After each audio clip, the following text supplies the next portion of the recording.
Madam Chair, I appreciate the opportunity to speak a little bit today about the trade legislation that's before this body this afternoon.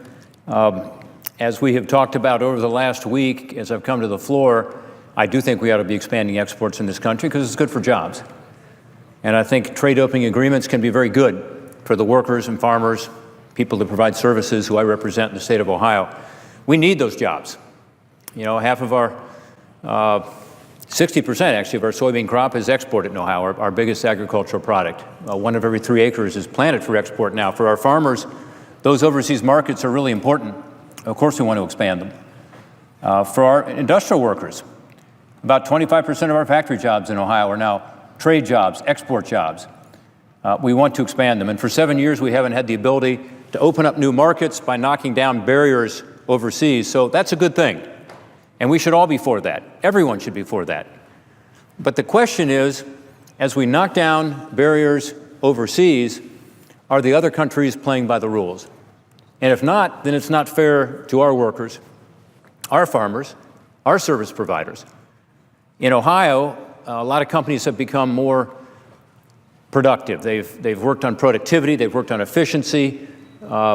Workers have given concessions, including some of our major labor unions, UAW, steelworkers, others, in an effort to join the global economy in a competitive way. And what they're saying to me is, you know, Rob, I'd like to be able to be in this global marketplace and compete, but I want to be sure it's fair. And if it is, I can do fine. I'm confident. I'm confident of them. And so part of the discussion on the floor today is not just about expanding exports, as important as that is, but it's how do you have a more level playing field so that our workers are getting a fair shake, so that our farmers know when they're competing in global markets around the world that there is this more level playing field. So we have the ability to tell them, to look them straight in the eye and say, you know what, this is going to be good for you. And I'll mention a couple issues today. One, I saw Senator Brown on the floor, has to do with an amendment that we would like to offer in the Trade Promotion Authority bill, which actually was part of the Customs bill, which was voted on in committee and voted on here on the floor. The idea is, instead of having it in the Customs bill, where it may or may not be successful, to have it in the Trade Promotion Authority bill, where it's much more likely to go to the President, to his desk for signature. And I will say, this amendment is language that Senator Orrin Hatch, who's here on the floor with us today, the administration and others supported putting into the Customs bill because they thought it was good policy. And Senator Hatch is very discriminating. He knows what's good trade policy in terms of being sure that we have this more level playing field for our workers in this area of subsidized imports and dumped imports into this country. And so what we did was we got this language into the Customs bill, and now we want to be sure it's part of the Trade Promotion Authority bill. Why is this so important? Well, part of this level playing field is to ensure that when products are being sold into the United States of America, they aren't being sold at below their cost. If they're sold at below their cost, it's called dumping. It's an international standard. We have laws against it, but so do other countries. The World Trade Organization has enforcement measures against that. You're not supposed to dump product into another country in order to gain market share. It's kind of like a loss leader. What happens is, of course, our domestic companies can't compete with that because other countries are allowing their companies to sell at below cost. So when there is dumping, we want to be able to have a remedy for our workers and our companies. The second one is called countervailing duties for subsidized products. That's when another country actually subsidizes their exports in order to get market share. That's not fair either. So let's take the example of somebody who works in the steel industry in Ohio. They're trying to compete to sell steel to, say, the auto plant. Another country comes in and sells their product in the United States that's subsidized, that's well below the cost of our manufacturer. Now, that's unfair. So you're able to put in place countervailing duties against that product. All we're saying is that we would like to clarify the law so that it's easier for a company, easier for those U.S. workers to be able to show that they are injured when you have dumping, when you have subsidized products coming into this country. Again, this is broadly supported. It's bipartisan. It's one that was, again, part of another bill called the Customs bill, and it should be part of this legislation in our view, and we hope it will be offered as an amendment And if it's able to be offered, I think it'll pass because, again, I think this is an issue where there's a lot of consensus. One of the problems right now is sometimes companies have such a hard time proving material injury that by the time they prove it, it's too late. In other words, they've lost market share, they've lost the ability to be competitive here in the United States, and they end up having to lay people off, and sometimes, in some cases, in some companies in Ohio, including in the steel business, they've gone out of business. So this is, I think, a common sense, logical approach that, again, has a lot of support. I hope that amendment will be able to be offered. I hope we'll be able to include that on the Trade Promotion Authority. The second amendment has to do with a third area of unfair trade. We talked about dumping. We talked about subsidizing. Another one is when a country says, you know what, I'm actually going to intervene in currency markets globally in order to drive down the value of my currency explicitly to get an export advantage over other countries. It's called currency manipulation. It's a standard that's been developed over the years by the International Monetary Fund. It's very specific. And it says that when you do that, because it does distort markets, it does affect trade, that it's considered to be an unfair trade practice. The problem is there hasn't been enforcement of that. What happens is when countries do it, the value of their currency goes down. Therefore, their exports that they sell, say, to the United States of America are relatively less expensive. And our exports to them are relatively more expensive. Paul Volcker, who's a former chairman of the Federal Reserve, had an interesting comment about this. He said, you know, in 1 week, through currency manipulation, you can undo years of trade negotiations on reducing barriers to trade by reducing tariff and non-tariff barriers. And I think there's some truth to that.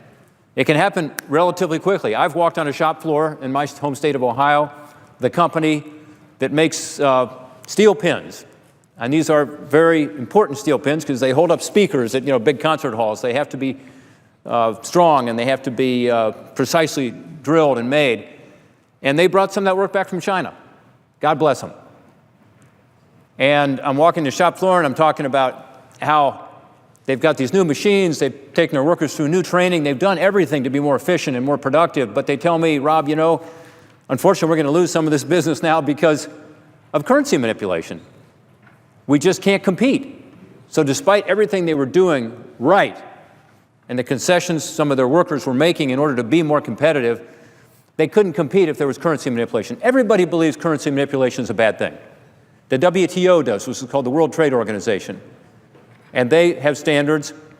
They defer to the International Monetary Fund because it's a currency issue. The International Monetary Fund has standards.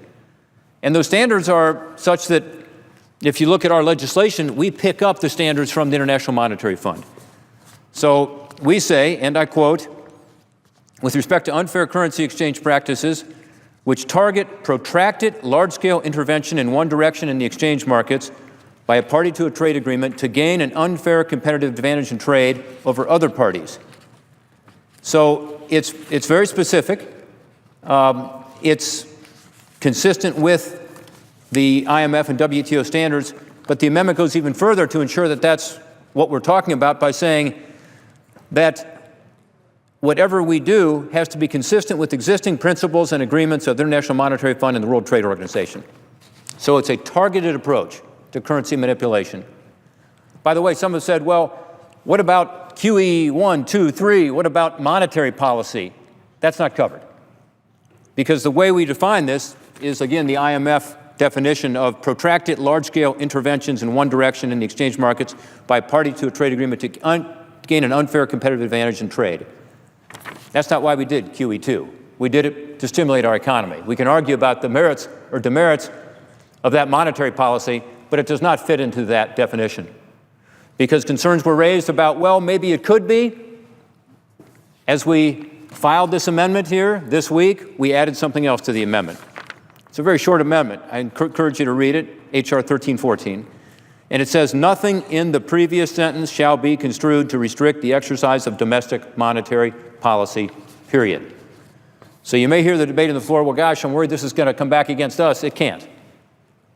And all this says, by the way, is our negotiators, in doing a trade agreement, have to make currency manipulation one of the negotiating objectives. We already have labor issues, environmental issues, and other issues that are negotiating objectives. We passed one here earlier this week with regard to human rights. Certainly, currency manipulation ought to be one of them. It does affect trade. Now, I know the Secretary of the Treasury issued a veto threat today, said that he would recommend the president veto. This has been out, by the way, in discussion for a number of weeks now, and up until now there has not been a veto threat, so that's new today. I find that surprising. First of all, because we've had lots of discussion about this, and this is the first time that there has been a recommended veto threat. It's not a recommendation that presidents always agree with when a cabinet member says that, but it has to be taken seriously. I would be really surprised if the President of the United States were to say, you know what, I like this trade promotion authority, this is good, it expands exports, which is a good thing in my view, as I said earlier, but somehow I'm going to veto it because, boy, we just can't take on currency manipulation at a time when everybody, the administration, members of the House and Senate, Democrat and Republican, all agree currency manipulation ought to be prohibited. In fact, the side-by-side amendment that's being offered by my good friend and colleague, Senator Hatch, and my friend, Senator Wyden, also says we shouldn't have currency manipulation. In fact, they pick up our exact language on how to define currency manipulation. But they don't have any enforcement. There's no teeth to it. It says you could do this or that. You could have reporting, you could have rules, or you could have monitoring, or you could do nothing. What ours says is very simple. Let's just make currency manipulation the same as everything else that's a negotiating objective that's enforceable. Let's subject it to dispute resolution. So you have the opportunity, one, first you have to start with consultation with the other party. And second, if there is consultations that break down, if you can't resolve it, then it goes to a dispute resolution process. Someone said, well, the United States would be the judge and the jury. Not at all. As a former U.S. trade representative who has been involved in these negotiations, who has taken into account negotiating objectives, I can tell you these three-judge panels are objective. That's the whole idea. And then they determine whether there has been manipulation under the agreement that the parties have reached. So what this says is, let's raise this issue. Let's have a discussion about it. It's a negotiating objective. And let's see what we can agree with the parties. And then let's make it subject to the same dispute resolution you would have with other issues, such as the environment, such as labor, so that it's actually enforceable. So the question on the floor is going to be, do you support getting rid of currency manipulation? Because you know that it affects the people you represent negatively. And the answer is going to be a resounding yes. By the way, 60 United States senators wrote a letter in the last Congress, 60 of them saying that in trade agreements, there ought to be enforceable currency manipulation provisions. 60 senators. This amendment would require 51 because it's germane. So just interesting. If it doesn't succeed, because I know my leadership's against this, I know that the White House has now said they're against it, we'll see how people vote on this, because everybody agrees we ought to deal with it. The question is whether we ought to have teeth in it, whether it ought to be enforceable or not. By the way, what is trade promotion authority? Why are we doing all this? We're doing it because this is the way Congress can express to an administration what our prerogatives are. And again, 60 senators have signed that letter. It seems like everybody agrees currency manipulation is a bad thing. The side-by-side, meaning the alternative, in an effort to defeat our amendment, the alternative acknowledges currency manipulation is a bad thing and sets up the exact definition that we use. Ours is a little better because it also exempts monetary policy explicitly, and theirs does not, by the way. But then at the end it says, and what are you going to do about it? Well, you decide. You can do this or this or this or this or nothing. Ours says, no, you got to subject it to the same enforcement you have with other provisions in a trade agreement. So I'm hopeful that we can get this passed. People have said, well, this is about the auto companies. You know, I'm not ashamed to represent the auto companies. I'm co-chair of the Auto Caucus. The automobile industry in this country is incredibly important. And we're proud in Ohio to be the #2 auto state in the nation. And by the way, the UAW and the management have made a lot of concessions. They've made a lot of changes to the way they produce automobiles to be more efficient, to have the safest, best automobiles in the world produced in the United States of America. I think they do deserve a fair shot. And again, the agreement can reduce all sorts of tariff barriers and so on to give them a shot at going into some of these markets, but at the end of the day, there's currency manipulation, as Volcker said, former Fed chair. Volcker said, Paul Volcker says, a week of currency manipulation can undo years of trade negotiations on tariffs and non-tariff barriers. So I'm very proud to be here on the floor today saying, yeah, it's important to the auto workers. But it's much broader than that. The fact that the steel companies around the country have also supported this, the fact that other industries have supported this, it affects everybody. It affects farmers.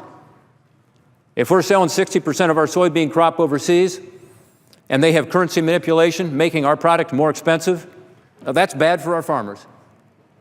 If you're selling these steel pins I talked about earlier overseas, I had the fastener industry come see me this week. They're from Ohio. These are people that make screws and nuts and bolts. They're concerned about it.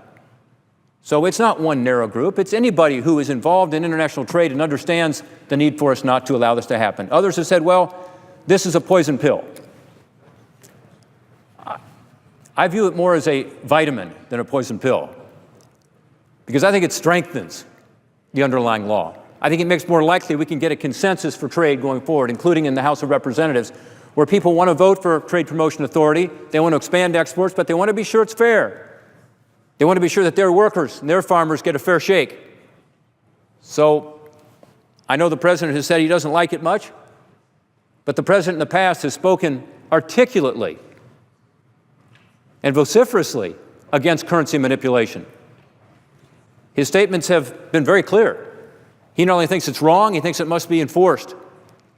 And so I would find it surprising that he wouldn't be willing to move forward on this. Is it a poison pill because of the House? I, again, think it actually adds votes. Why wouldn't it? Is it a poison pill in terms of the administration? I hope not. And I can't believe it would be. This is a priority for the president to get trade promotion authority done, and I agree with him. I think it's important for us to give our workers and our farmers the chance to export more of their products to the 95% of consumers who live outside of our borders, who are not Americans, but who want to buy the best products in the world that are stamped Made in America. We want to do more of that. And then finally, is it a poison pill for the countries that are currently negotiating what's called the Trans-Pacific Partnership, called the TPP? Well, I have heard that Japan doesn't like this amendment much. It concerns me if our friends in Japan, and they are allies and friends, and I've worked closely with them. When I was the trade ambassador, we worked more closely with Japan than anybody had previously, I would say. I brought them into the closed circle of countries who were trying to move forward, in this case on international standards through the Doha Agreement. I have great respect for them. And by the way, they are not manipulating their currency now, and haven't been, in my view, since probably 2012. Maybe the end of 2011, by the very definition in here. So why would they be worried? I don't know, but it worries me that they wouldn't be willing to sign off on a provision like this, very sensible, saying, let's all agree not to manipulate our currency so that we can have a more level playing field between all of our countries. They have manipulated their currency in the past. The IMF would say, I think, about 300 times before 2012. So I don't know if they really wouldn't negotiate with us. In fact, this is a very important agreement to them. It's a very important agreement to them because they, like us, want to expand our trade ties together in the fastest growing part of the world, in the Pacific region, and that's good. So look, I appreciate the fact that we're going to have a difference of opinion on this. I just hope people will actually look at the facts. Look at the language. Look at the fact that this is an issue we all agree on in terms of currency manipulation. The alternative amendments will have that. The only question is, should it be enforceable? Should it have teeth? Should we be able to go home and look our workers in the eye and say, you know what, we've taken care of you on this one. You're not going to be finding yourself playing by the rules, making concessions, going through retraining, making these big investments for these companies in the most up-to-date equipment to be competitive, and then find that, oh my gosh, the rug was pulled out from under us by manipulation. So Here we have President Barack Obama. I mentioned his statement earlier. This is in June of 2007. I will work with my colleagues in the Senate to ensure that any trade agreement brought before Congress is measured not against administration commitments, but instead against the rights of Americans to protection from unfair practices, including currency manipulation. I know where the president stands on this.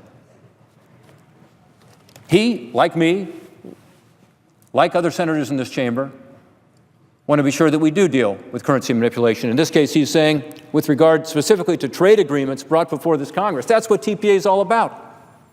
It's establishing our congressional prerogatives as to trade. So I hope, Madam President, that we'll be able to move forward with expanding opportunities for everybody we represent, because that's what trade's about. It's about creating more and better jobs. If you're against exports, you're against creating better jobs.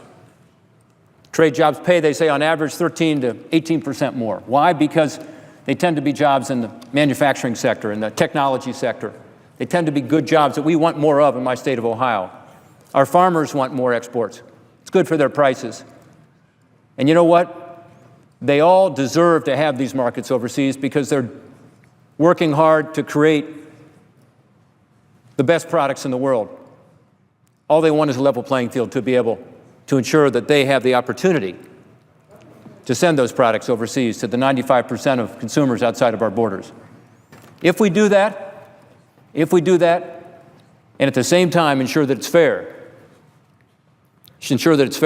we will be able to look them in the eye and say, this is going to be good for you and your families. Here's Secretary Lew, May of 2015, which would have been a couple days ago. And this is what he says: holding our trading partners accountable for their currency practices has always been important to this administration. Let's hold them accountable. We can't hold them accountable if there's no enforcement. We can't hold them accountable if there's no teeth. That's all we're asking for today. Madam President, I would ask that my colleagues on both sides of the aisle look at this language, look at this issue. Earlier, one of my colleagues came up to speak, and he had a sign like this, and it talked about free trade and fair trade. That's what we're talking about. Let's be sure we have free trade and fair trade. If we do that, we can begin to rebuild a consensus around trade that used to be a bipartisan consensus. And we can begin to create a better future for our kids and grandkids, more engaged in global markets, getting better paying jobs and more jobs, ensuring that America's promise is met. At a time when we have a historically weak recovery, what better thing to do than to give this economy a shot in the arm by expanding exports, and by doing so in the context of creating a more level playing field for the people we represent.